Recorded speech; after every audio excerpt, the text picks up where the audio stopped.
Hey everybody, welcome back to Mike's Wooden Things and Stuff. Welcome to the ongoing saga of the joinery cabinet. I wanted to just be done with it and move on to something else, but I know that if I don't get drawers in there now, I will never put drawers in there and they will just be open cubbies for the rest of eternity. So we're gonna do a walnut front here, Douglas fir front here, because I think it'll look cool to have a little pop of accent, which is why the knobs are walnut. That was my intention all along, was to make this drawer front out of walnut. And I tore apart a coffee table a while back that I got for free. And so the top of that coffee table is gonna get broken down into the sides and back of these drawers. Hopefully. We'll see how that goes. And then we'll have some drawers and then I can be done with this thing. So, let's find a piece of walnut, let's break down this coffee table top and start making some more dovetails. There's more firsts today. This is going to be my first half-blind dovetails this time. And my first drawers that'll fit hopefully nice and snug in those spots and pull out nice and smooth. Probably not. But it's a shop project. And I am happy with how it's going so far. So I probably will pay relatively close attention to what I'm doing. So, onto the drawers. Oh. Then I'm done with this thing. Forever.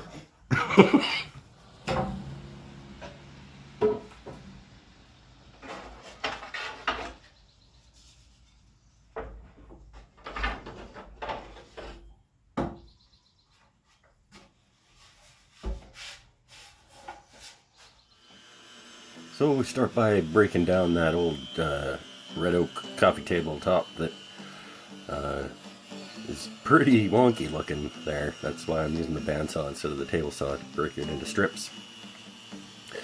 And then of course we got to go through the milling process on all the parts. There's my Douglas fir for the long drawer front, and we go jointer, planer, jointer again, same as always. Go through the milling process, get everything nice and square and flat and to approximate dimension anyway, before we start getting things dialed in and getting the sizes figured out and all that kind of good stuff.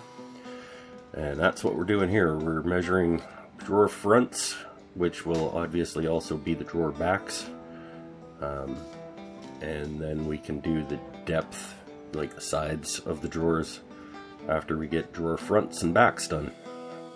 And here's my piece of walnut that I've picked for the little drawer front. I found a nice little piece of grain, but it was running in a kind of a different direction than I wanted it to be, so I had to cut it out on a little bit of an angle, but that's fine. The board was wide enough, so I could get my piece out from that board. I just ended up with a little bit of leftover waste off the little triangular waste pieces off the side. Not a big deal.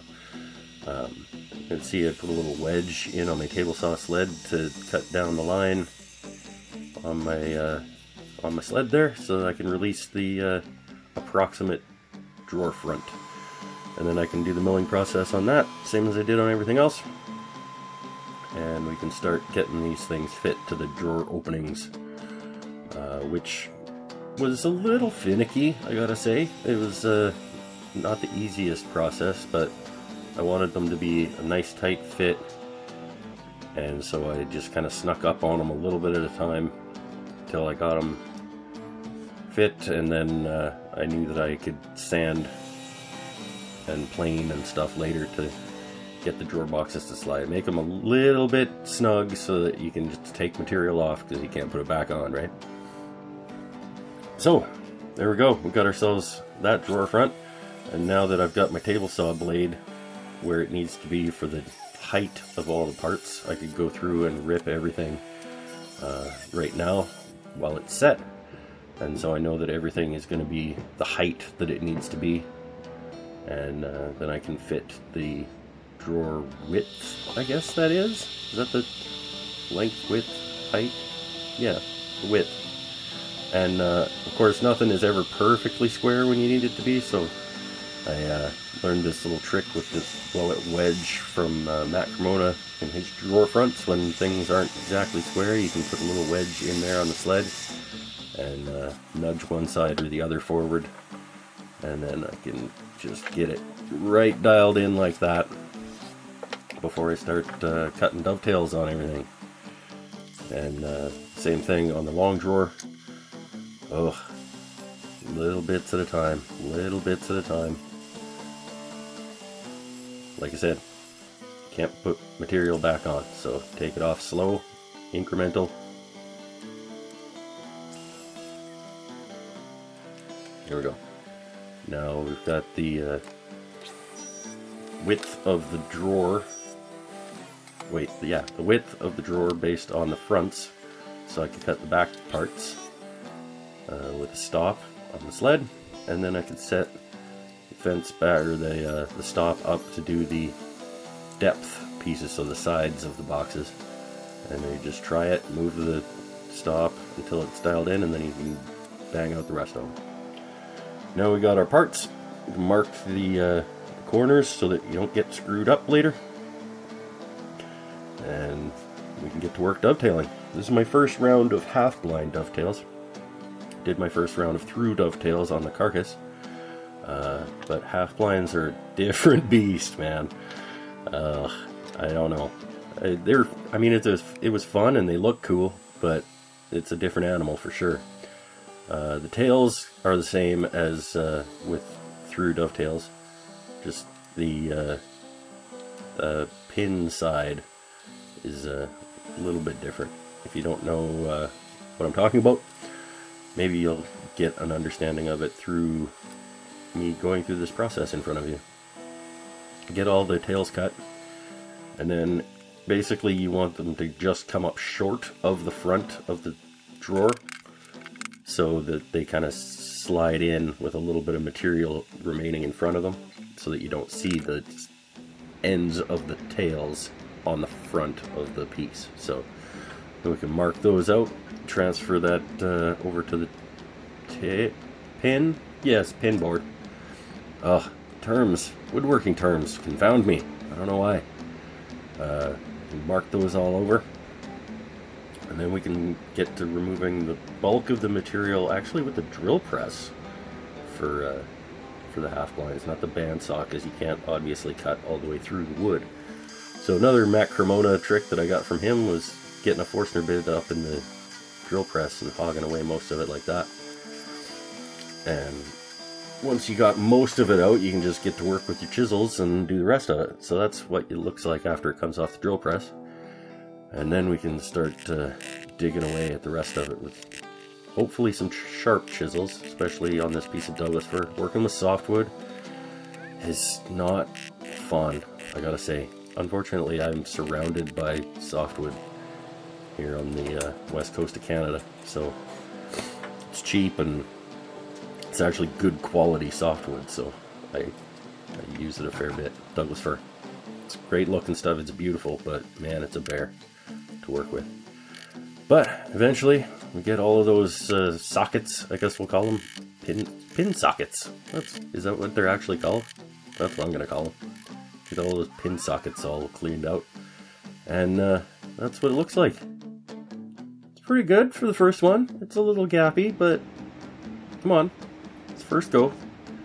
And then I'm not going to show the whole process on the through dovetails for the rest of it, because I already went through that in the carcass thing. So I'll put a link to that up in the corner. This is the drawer bottom grooves, and yes, if you're paying attention, you will know that this is going to create a little notch in the back corner where I go through with the drawer bottom slot. But on the back of a drawer of a tool cabinet in my shop, I'm not concerned that there's a little square hole at the back corner on the back face. So we can get all the parts all sanded up before we get to gluing. Using the West Systems epoxy here again, because then I can just slather it all over all my pieces and not worry about it setting up before I can get it all glued together. Working time, baby. It's important sometimes, especially if you're not really confident in what you're doing. But man, I'm fast at gluing. Look at that. Look at that guy. Anyway, then once they come out of clamps, we can do a final sanding on it all. Yeah, pretty happy with these drawers actually for a first go round at this. And then sand them all up to, I want to say 180, maybe 220. I don't remember. It's a shop project. I might only gone 150. Then same finish that I used on the rest of the cabinet. It's a tongue oil or teak oil or something. A random Watco product I had in the drawer. And then I had to make one more knob out of oak to go on the walnut drawer, because that was the plan all along, was to have that accent drawer and then the pull on the accent drawer being a complementary wood. Anyway, doesn't matter. You'll see in a second when it's all done. And then we can epoxy them in, and we got ourselves a pair of drawers to go in the cabinet. And that is all for this one. And I'm done with this cabinet. I'm not even going to put my tools in it for a bit. I'm just going to leave it there. Okay, well, that's the cabinet. It's done. And I'm done with it. I'm pretty happy with how it came together. You know, it's got its flaws, it's got its character. I know not everybody is going to like some of the choices that I made with the, you know, 2 different size drawers and one of them out of a different material, but it's my shop, and I make things for my shop how I want to make things for my shop. Let it be known. Oh yeah, okay, so first dovetails, first drawers, first solid wood case construction, if you don't count the shadow box golf thing. First turned knobs, first frame and panel doors. Did I say that already? Like, I put a lot of learning into this thing, and I'm happy with the result. So thanks for watching. See you next time, when I'm likely making something ridiculously simple. Because this thing kicked my ass. Bye for now.